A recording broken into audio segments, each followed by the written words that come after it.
Hey guys, I'm just gonna go over a system that I use at work that I found. Well, I actually found it on YouTube through a Clint Locklear, I don't know, Predator Control episode a 3 years ago, and then I picked up the system at the state convention last year, and then I kind of modified just ways to transport it from work so it wasn't such a mess all the time. But anyway, it's the Hagz bracket, the Hagz spring clip for muskrats. And I'm just going to kind of go over how I store them, transport them, use them, and take care of the traps and things like that. So what I did was I used the 4-foot fiberglass poles like this. And then I made this way to transport them. This is just 3-inch PVC pipe, and I capped the one end, and then I put a screw end on this side. And then when I'm transporting, this just goes in the bed of my truck. I can screw this on there. It keeps it dry. Not that that really matters, but that way I don't have rods falling out, rolling all over the place. And then I can just pick this up and carry it. And then this is the Hagz bracket right here, actually, if you've never seen them. It's just the clip, and then the trap just sits down in that clip. And then at the top right here is a spring clip that your bait sits on, which is about 10 inches above the trap. Then you just push it down in the water, trying to get this to balance wherever you want it for the rats to sit on. I'm trying to do this by myself. So the spring clip here is like 10 to 12 inches, and then the trap just sits like an inch underwater. So I just put a carrot right there. Then I use Linen's all-call muskrat lure. And then on this is the spring clip that just goes into the eyelid there on your 110s. And then I do my triggers like this, if you can see that. And then I just put the carrot on the trigger, and then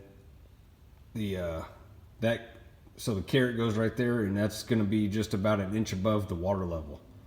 So the rat's swimming along, and he's literally going to swim right into the trap, going to get the carrot, and then he's caught. Then I just keep the spring clips in this old peanut butter jar, and then I just keep everything, the traps and everything, in the bucket.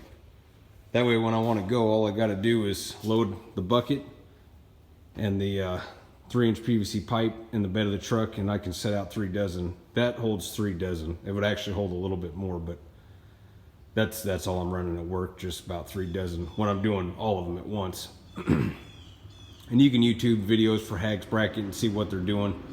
The guy out of Canada that does the trapping show does a couple of really good videos on it. I can't remember his name right now, but and then obviously the guy that owns J3 Outdoors that came up with the Hagz bracket. But reasonably priced, not expensive at all, super easy method, super fast. I mean, it works. There's no gimmick or anything. They work. I mean, I've used the bracket. You don't have to use fiberglass. There's a ton of different ways you can. It's a drowner, you can put it on a tree. I've actually wired them to bridge pilings on the Missouri River, put my carrot up above it, and caught beavers in the 1.5 coming up to get the carrot. That happened this winter. But anyway, if you haven't used the Hagz bracket, it's a good system.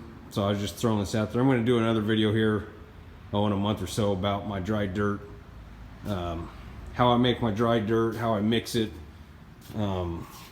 This is my formula, but I'll have the whole thing set up. I'll show you how I put the tarp out on the ground and have the dry dirt. It's already sifted. This just the cement mixer makes it way easier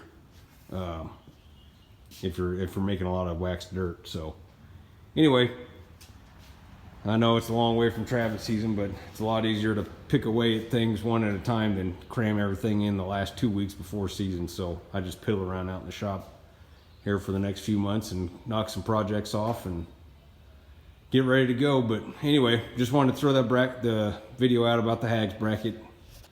Thanks.